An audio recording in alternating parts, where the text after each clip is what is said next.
मैं हूँ Genghis Khan के गुलाम। आइए देखते हैं चंगेज खान अपने गुलामों के साथ क्या क्या करता था। तो चैनल को सब्सक्राइब कर लीजिए और वीडियो को पूरा देखें और अपनी राय कमेंट में जरूर दें।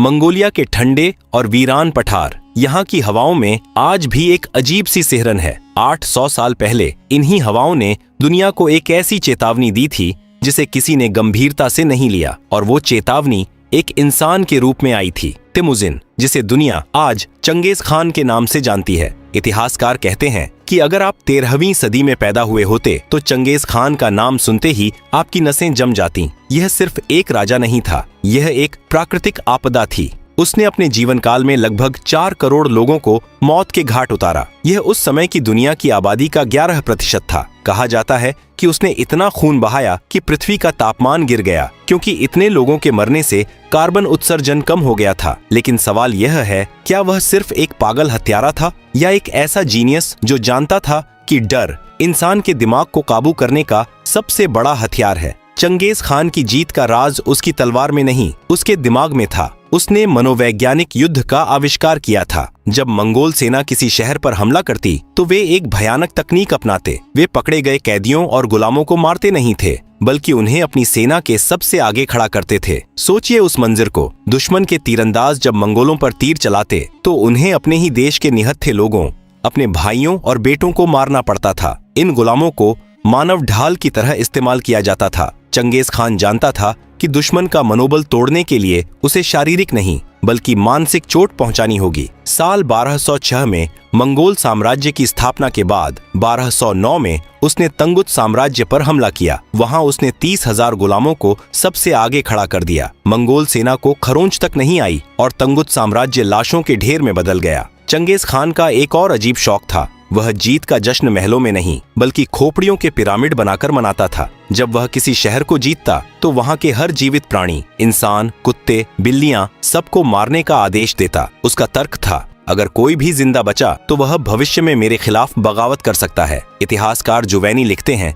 कि चंगेज खान की सेना जहां से गुजरती थी वहां पीछे सिर्फ राख और हड्डियों के पहाड़ बचते थे। उसने खूबसूरत शहरों को कब्रिस्तानों में बदल दिया, और सबसे खौफनाक बात, वह इन लाशों के बीच बैठकर अपनी रानियों के साथ जश्न मनाता था। उसे मरते हुए की चीखें संगीत की तरह लगती थीं। चंगेज खान सिर्फ मौत का सौदागर नहीं था, वह एक अलग ही स्तर का निर्माता भी था। उसने अपने जीवन में 500 से ज्यादा शादियां की। जिस भी राज्य को वह जीतता वहां की सबसे खूबसूरत राजकुमारी को अपने हरम में शामिल कर लेता। आज विज्ञान ने एक चौंकाने वाला खुलासा किया है। एक रिसर्च के मुताबिक आज दुनिया में लगभग 1.6 करोड़ पुरुष ऐसे हैं जिनका DNA सीधा चंगेज खान से मिलता है। इसका मतलब है कि आज हर 200 में से एक आदमी चंगेज खान का वंशज है। उसने पूरी दुनिया के जेनेटिक्स को बदल कर रख दिया। वह एक तरफ मौत बांट रहा था और दूसरी तरफ अपनी नस्ल को पूरी दुनिया में फैला रहा था। यह उसकी अमर होने की एक अजीबोगरीब कोशिश थी। चंगेज खान की क्रूरता की हदें तब पार हो गईं जब बात उसके परिवार पर आई। साल 1221, फारस, आज का ईरान का शहर निशापुर, यह उस समय दुनिया का सांस्कृतिक केंद्र था। चंगेज खान का दामाद तोकुचर निशापुर के एक तीरंदाज के हाथों मारा गया। जब यह खबर चंगेज की बेटी तक पहुंची तो वह गम से पागल हो गई। उसने अपने पिता से बदला मांगा। चंगेज खान ने अपनी बेटी के आंसुओं का जवाब दुनिया के सबसे बड़े कत्लेआम से दिया। उसने अपनी सेना को आदेश दिया कि निशापुर में एक भी चीज जिंदा नहीं बचनी चाहिए, न इंसान, न जानवर, न परिंदे, यहाँ तक कि वहाँ की जमीन को भी इतना खोद दो कि वहाँ दोबारा घास भी न उग सके। अगले 10 दिनों में निशापुर में 17 लाख लोग मारे गए। पुरुषों, महिलाओं और बच्चों के सिर काटकर अलग अलग पिरामिड बनाए गए। चंगेज खान की बेटी ने खुद उस शहर की तबाही को अपनी आंखों से देखा। यह बदला नहीं था, यह प्रलय थी। इतिहासकार कहते हैं कि सत्ता का नशा शराब से भी ज्यादा खतरनाक होता है। चंगेज खान को दुनिया जीतने के बाद एक अजीब सी कुंठा होने लगी थी। उसे लगने लगा था कि इंसान तो उसके सामने कीड़े मकोड़े हैं। अब उसे कुदरत के सबसे ताकतवर जानवरों को हराना था। उसे एक बेहद खौफनाक शौक चढ़ा, मरते हुए हाथियों की चीखें सुनना। हाथी, जो जंगल का सबसे विशाल और शांत जानवर होता है, चंगेज खान के लिए मनोरंजन का खिलौना बन गया था। वह एक ऊंची पहाड़ी पर अपना सिंहासन लगवाता और वहां बैठकर शराब पीता। नीचे उसकी सेना 100 हाथियों को पकड़ कर लाती और उन्हें पहाड़ी की छोटी से नीचे धक्का दे देती। जब वो विशाल जानवर पहाड़ से लुढ़कते हुए नीचे गिरते, उनकी हड्डियां टूटती और वो दर्द से चिंघाड़ते, तो उस मंजर को देखकर चंगेज खान जोर जोर से हंसता था। मनोवैज्ञानिक मानते हैं कि यह सैडिस्टिक पर्सनैलिटी डिसऑर्डर का चरम था। उसे यह महसूस करना अच्छा लगता था कि दुनिया का सबसे बड़ा जानवर भी उसके सामने बेबस है। उसकी हंसी के पीछे एक गहरा असुरक्षा भाव था जिसे वो क्रूरता से छिपाता था। साल 1227। चंगेज खान अब 65 साल का हो चुका था। उसने चीन के पश्चिमी शिया साम्राज्य को हरा दिया था, लेकिन तभी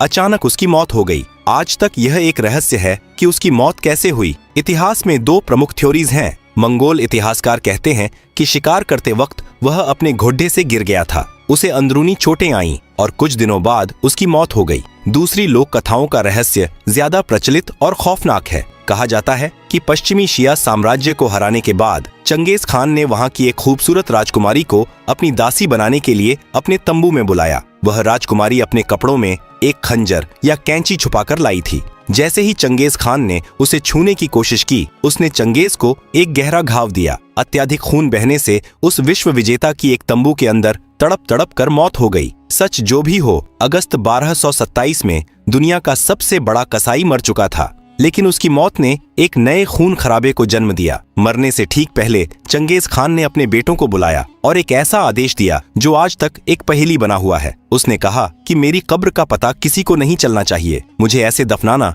कि मेरे ऊपर से घोड़े दौड़ जाए और वहां घास उगाए। अगर किसी ने मेरी नींद में खलल डाला तो मेरा रूहानी कहर उस पर टूट पड़ेगा। उसे डर था कि जिन करोड़ों लोगों को उसने मारा है, उनके वंशज उसकी कब्र को खोदकर उसकी हड्डियों को अपमानित करेंगे। इसलिए उसने गुप्त अंतिम संस्कार का आदेश दिया। चीन से मंगोलिया तक चंगेज खान के शव को एक विशाल ताबूत में रख कर लाया गया। इस अंतिम यात्रा में उसके सबसे वफादार 2000 सैनिक और गुलाम शामिल थे।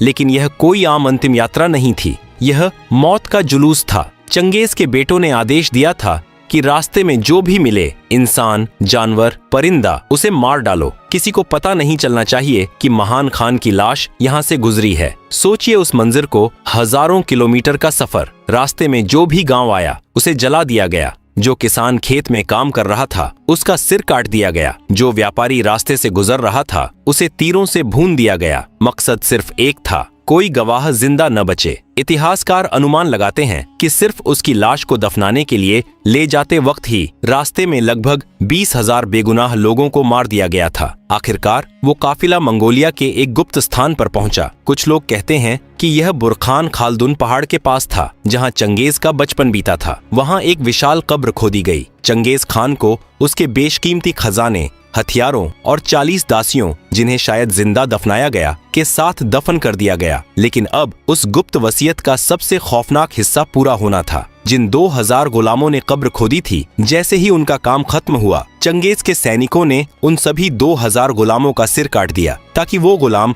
कभी किसी को कब्र की जगह न बता सकें। लेकिन कहानी यहाँ खत्म नहीं हुई। जिन 800 सैनिकों ने उन गुलामों को मारा था, जब वो वापस राजधानी काराकोरम लौटे तो उन्हें शानदार दावत दी गई और फिर जश्न के बीच में ही एक दूसरी सैन्य टुकड़ी ने उन 800 सैनिकों को भी घेर कर मार डाला।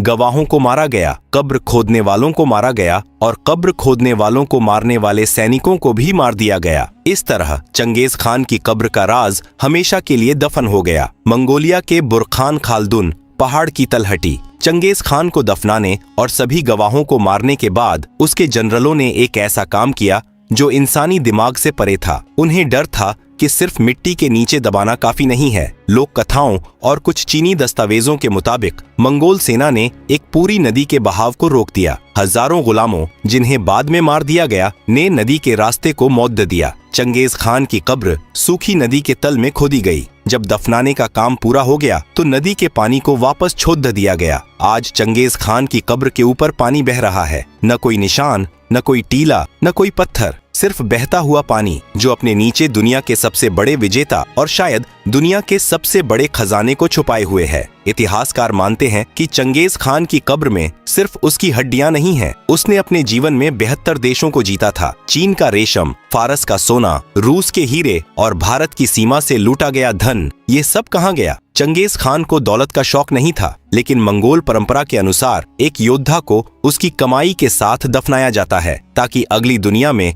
उसे किसी चीज की कमी न हो। पुरातत्वविदों का अनुमान है कि उस गुप्त कब्र में आज के हिसाब से अरबों खरबों डॉलर का सोना और कीमती रत्न दफन हो सकते हैं। यह दुनिया का सबसे बड़ा नॉन रिकवर्ड खजाना है। मंगोलिया के लोग चंगेज खान की कब्र को खोजने से क्यों डरते हैं? इसके पीछे एक वैज्ञानिक और ऐतिहासिक डर है। ये डर जुद्दा है चंगेज खान के वंशज तैमूर लंग से। 1941 में सोवियत रूस के तानाशाह जोसेफ स्टालिन ने उज्बेकिस्तान में तैमूर लंग की कब्र खुदवाने का आदेश दिया। स्थानीय मुस्लिम बुजुर्गों ने रूसी वैज्ञानिकों को चेतावनी दी कि अगर तुमने तैमूर की नींद में खलल डाला तो युद्ध का ऐसा दानव बाहर निकलेगा जो दुनिया को खा जाएगा। वैज्ञानिकों ने इसे अंधविश्वास माना और 19 जून 1941 को कब्र खोल दी। कब्र के अंदर एक पत्थर पर लिखा था, जब मैं अपनी कब्र से उठूंगा तो पूरी दुनिया कांपेगी। और ठीक 3 दिन बाद 22 जून 1941 को हिटलर ने रूस पर हमला कर दिया। यह इतिहास का सबसे खूनी आक्रमण था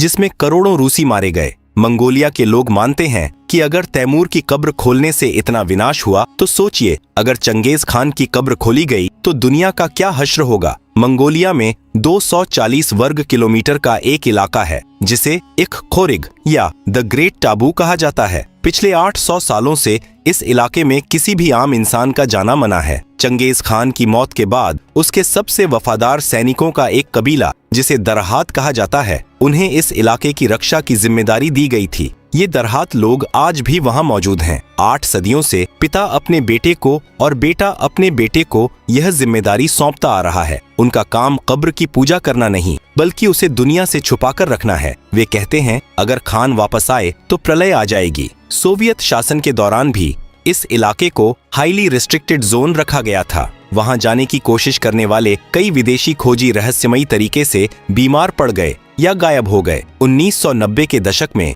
जब मंगोलिया में लोकतंत्र आया तो जापान और अमेरिका की एक टीम ने गुरवान गोल प्रोजेक्ट शुरू किया। उनका मकसद था चंगेज खान की कब्र ढूंढना। उन्होंने कुदाल या फावड़े का इस्तेमाल नहीं किया बल्कि सैटेलाइट इमेजरी और ड्रोन का इस्तेमाल किया। उन्हें एक जगह पर कुछ अजीब विसंगतियां दिखाई दी। ऐसा लगा कि उन्हें कब्र मिल गई है, लेकिन तभी अचानक अजीब घटनाएं होने लगीं। टीम के कई सदस्य बीमार पड़ गए, गाड़ियों के टायर्स बिना वजह फटने लगे और फिर मंगोलिया की संसद और जनता ने विरोध कर दिया। मंगोलिया के लोग सड़कों पर उतर आए। उनका कहना था कि हम नहीं चाहते कि हमारे पूर्वज की नींद खराब हो।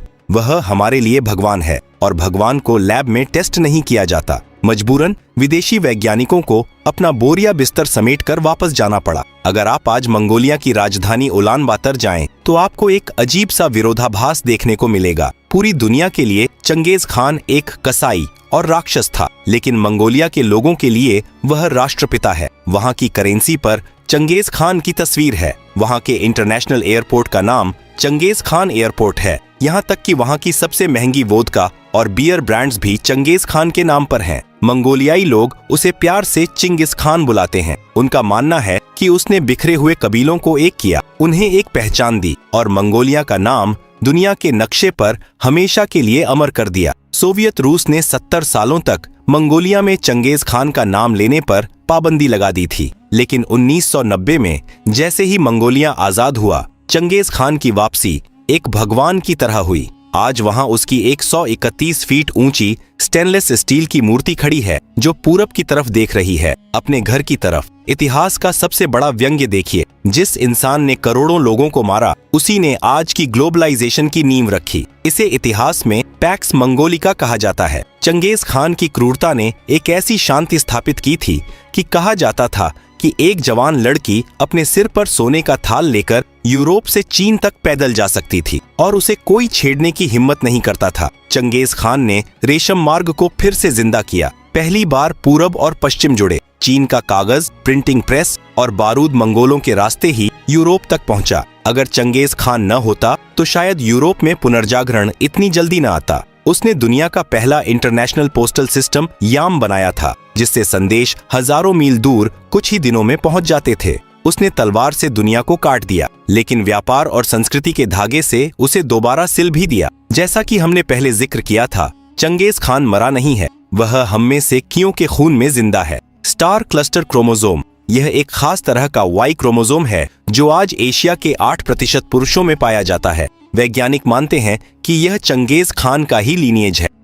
सोचिए, एक आदमी की हवस और ताकत ने मानव जाति के इतिहास को जैविक रूप से बदल दिया। हजारों साल बाद भी उसका डीएनए सांस ले रहा है, चल रहा है और शायद यह वीडियो भी देख रहा है। मंगोलिया के लोग उसकी कब्र को क्यों नहीं ढूंढना चाहते? इसका एक और गहरा आध्यात्मिक कारण है। मंगोल मान्यताओं के अनुसार एक योद्धा की आत्मा उसकी हड्डियों में नहीं बल्कि उसके सुलदे स्पिरिट बैनर में बसती है। सुलदे घोड़े की पूंछ के बालों से बना एक झंडा होता है। कहा जाता है कि चंगेज खान का सफेद सुलदे शांति का प्रतीक कहीं खो गया, लेकिन उसका काला सुलदे युद्ध का प्रतीक आज भी कहीं सुरक्षित है। मंगोल मानते हैं कि चंगेज खान की आत्मा उस काले झंडे में आज भी जिंदा है और वह अपनी जमीन की रक्षा कर रही है। कब्र सिर्फ एक खाली खोल है, असली शक्ति उस झंडे में है। 800 साल बाद चंगेज खान के लिए इतिहास का फैसला क्या है? क्या वह एक राक्षस था जिसने बेगुनाहों की खोपड़ियों के मीनार बनाए? हाँ। क्या वह एक महान शासक था जिसने दुनिया को आधुनिकता का रास्ता दिखाया? हाँ। इतिहास सफेद